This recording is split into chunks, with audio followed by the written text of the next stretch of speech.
Hello बच्चों। आज हम लोग मराठी आंतर भारती इयत्ता 9वीं का लेसन नंबर 6 बिन भिंतीची शाळा इसके क्वेश्चन एंड आंसर स्टडी करेंगे। प्रश्न 1 आकृती पूर्ण करा। कवितेतून तुम्हाला कळलेले निसर्गातले गुरु। तो इस पोएट्री से नेचर के जो टीचर्स है वो कौन कौन है? तो पहला झाड़े यानी ट्रीज, दूसरा पशु यानी एनिमल्स और तीसरा पाखरे यानी बर्ड्स। ये सबसे हम सीख सकते हैं। तख्ता पूर्ण करा। तो ये कॉलम दिया हुआ है, इसको कंप्लीट करना है। पहला है निसर्गातील घटक यानी नेचर के कौन कौन सी चीज़ें वो दी हुई है। और दूसरे कॉलम है त्यांच्याकडून माणसाने काय शिकावे, उनसे इंसान क्या सीखना चाहिए। तो पहला झाड़े यानी ट्रीज, तो इनसे हम क्या सीख सकते हैं? परोपकार यानी दूसरे पे कैसे एहसान किया जाता है। झाड़ हमको फल फूल सब देता है।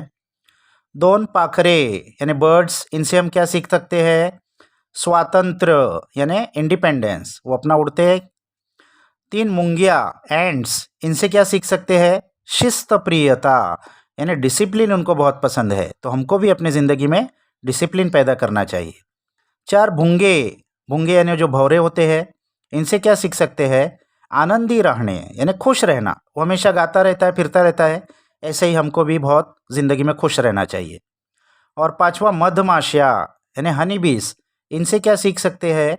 कष्टाने मिळवणे यानी मेहनत करके कोई भी चीज़ हासिल करना। प्रश्न 2 योग्य जोड्या जुड़वा। Match the column. पहला है निसर्गातील घटक यानी नेचर की ये चीज़ें, और दूसरा है कार्य, ये क्या काम करते हैं। तो पहला मुंग्या एंड्स, तो एंड्स का सही आंसर है बंगला उभारतात यानी वो बंगला बनाते हैं, रहने के लिए बहुत अच्छा घर बनाते हैं। दूसरा भुंगे यानी जो भौरा होता है वो क्या करता है? तो इसका आंसर है सूर ऐकवतात यानी बहुत अच्छा गाना सुनाता है। तीसरा फुलपाखरू यानी बटरफ्लाई, वो क्या करती है? इकडून तिकडे उड़तात, यहाँ से वहाँ उड़ते रहती है। और चौथा मधमाशिया यानी हनी बीस, वो क्या करते हैं? मोहड़ बांधतात यानी हनीकोम, वो छत्ता बनाते हैं। खालील मुद्द्यांच्या आधारे तुमची शाळा व बिनभिंतीची शाळा यांमधील तुलना करा।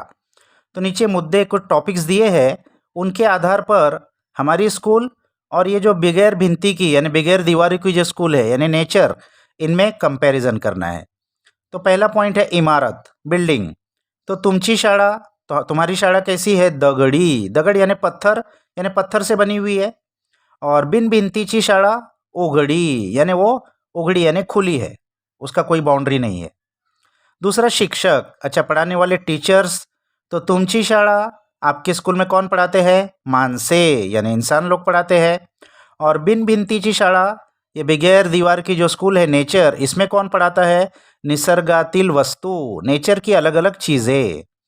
और तीसरा विद्यार्थी, सीखने वाले कौन है? स्टूडेंट्स। तुमची शाळा मुले मुली, लड़के और लड़कियां हैं हमारी स्कूल में।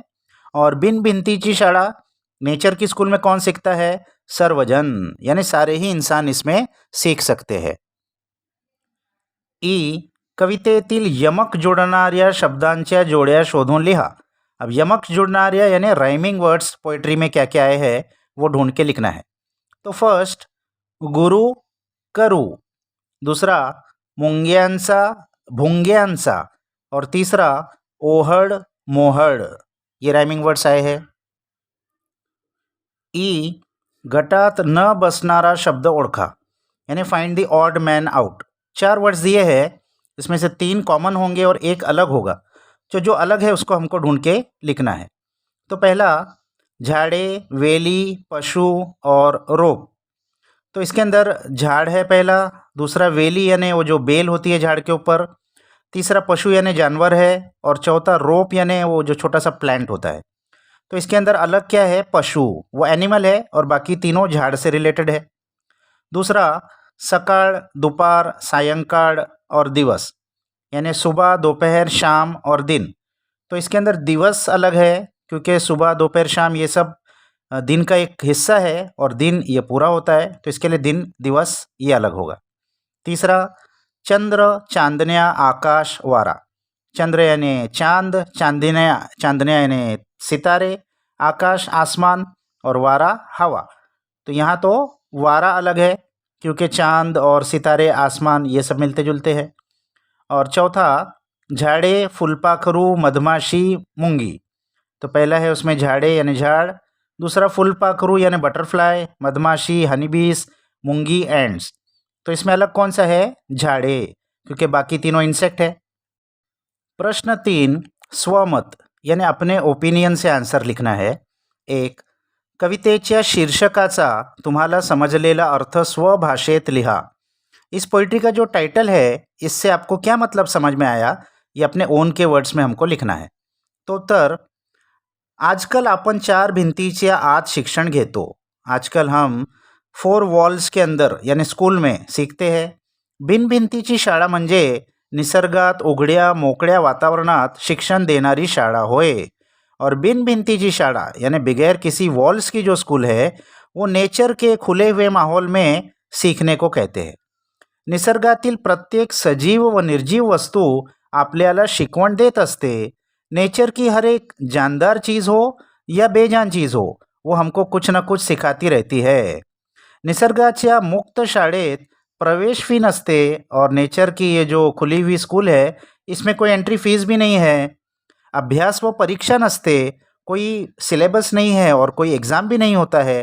कोणतेही बंधन नसते, कोई बंधन नहीं होता है, इंडिपेंडेंट पढ़ाई करना है। स्वातंत्र्याचा पुरेपूर आनंद घेता येतो, एकदम फ्रीली हम आनंद लेते हुए सीख सकते हैं। दिवसाच्या सर्व प्रहारांमध्ये सृष्टीचे बदलते रूप मनमुराद निहाळता येते।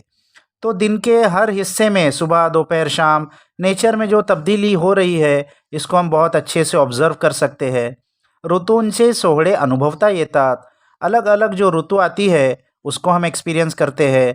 चौकट मोडून मुक्त वावर असतो, यानी कोई बाउंड्री नहीं है, फ्रीली हम जहाँ चाहे वहाँ घूम के नेचर से सीख सकते हैं।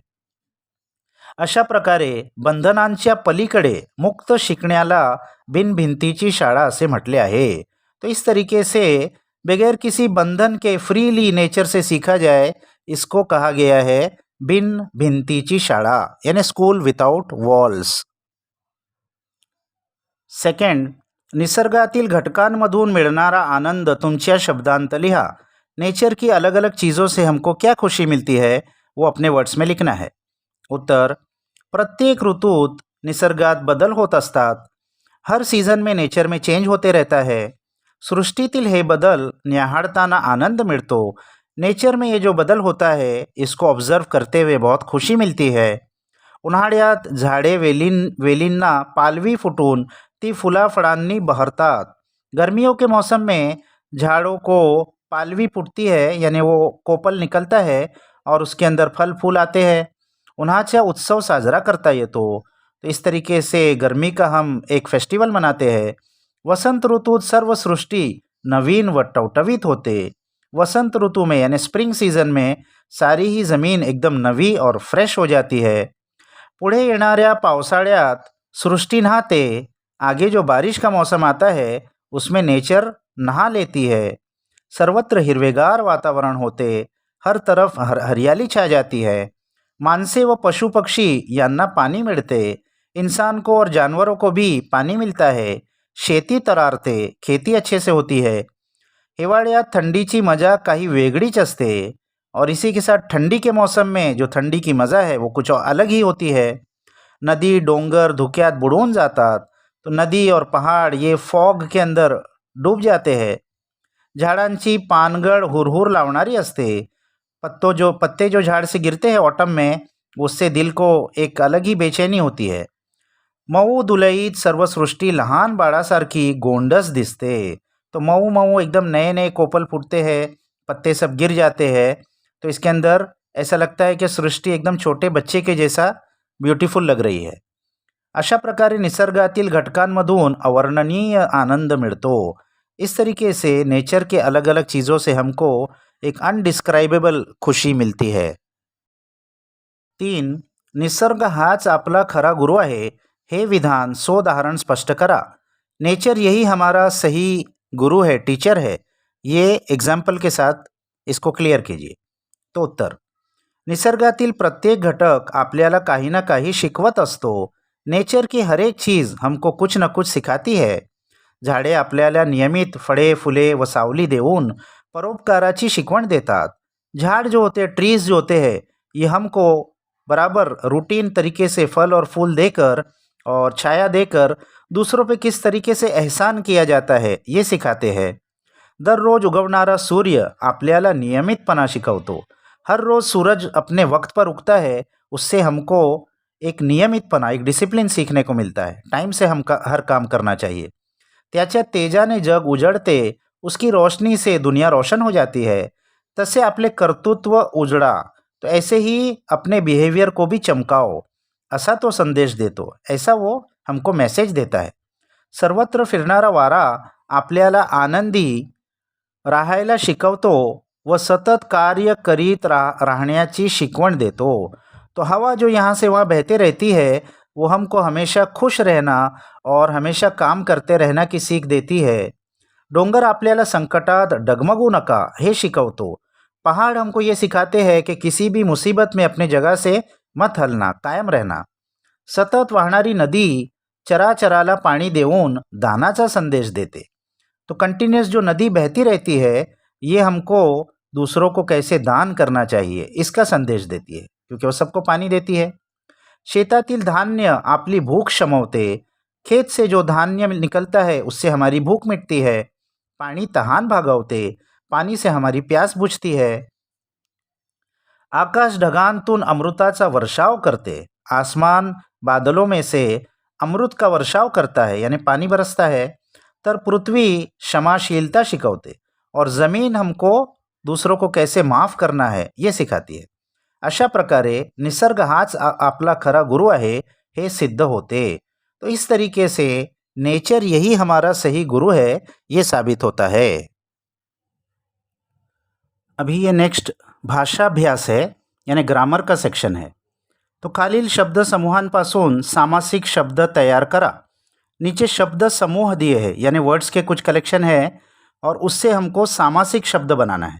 तो सामासिक शब्द क्या होता है कि दो या उससे ज़्यादा वर्ड्स के शब्द के समूह से एक ही वर्ड बना देना, कंपाउंड वर्ड बना देना, उसको कहते हैं सामासिक शब्द. और इसका रिवर्स करेंगे, सामासिक शब्द को फोड़कर अगर वो किससे बना है वो शब्द समूह हम लिखेंगे तो उसको कहते हैं विग्रह. तो ये दो चीज़ हमको ध्यान में रखना है. तो अभी पहले क्वेश्चन में हमको शब्द समूह दिया है, उसका हमको सामासिक शब्द बनाना है. तो पहला है ज्ञान रूपी अमृत. ये दो वर्ड है, इसको मिला के एक कंपाउंड वर्ड बना देना है, तो वो क्या बनेगा, ज्ञानामृत. दूसरा है 5 आरत्यांचा समूह, तो इसका सामासिक शब्द क्या बनेगा, पंचारती. तीसरा है प्रत्येक घरी, इसका सामासिक शब्द क्या बनेगा, घरोघरी. चौथा है लंब आहे उदर ज्याचे असा, तो इसका एक वर्ड क्या बनेगा, लंबोदर. और पांचवा है गुरु आणि शिष्य, तो इसका समास क्या बनेगा, गुरु शिष्य.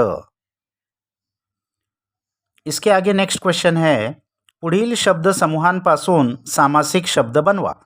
फिर से कुछ शब्द समूह दिए हैं, उससे हमको ज्वाइंट करके एक कंपाउंड वर्ड यानी सामासिक शब्द बनाना है. तो पहला है विधि प्रमाणे, तो इसका सामासिक शब्द आएगा यथाविधि. दूसरा है प्रत्येक गल्लीत, तो इसका आएगा गल्लो गल्ली. तीसरा है चुकीची शिस्त, यह आएगा बेशिस्त. उसके बाद है धोक्याशिवाय, तो इसका सामासिक शब्द बिनधोक. और लास्ट प्रत्येक दारी, तो इसका आएगा दारोदारी. अभी लास्ट है खालील सामासिक शब्दांचा विग्रह करा. अब इन्होंने सामासिक शब्द दिया है, हमको उसको फोड़कर उसका विग्रह करना है, यानी जो पहले किया था उसका उल्टा.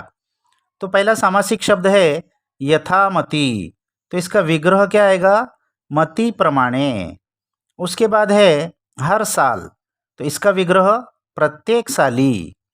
उसके बाद है गावोगाव, तो इसका विग्रह आएगा प्रत्येक गावी. उसके बाद है आमरण, इसका विग्रह मरने पर्यंत.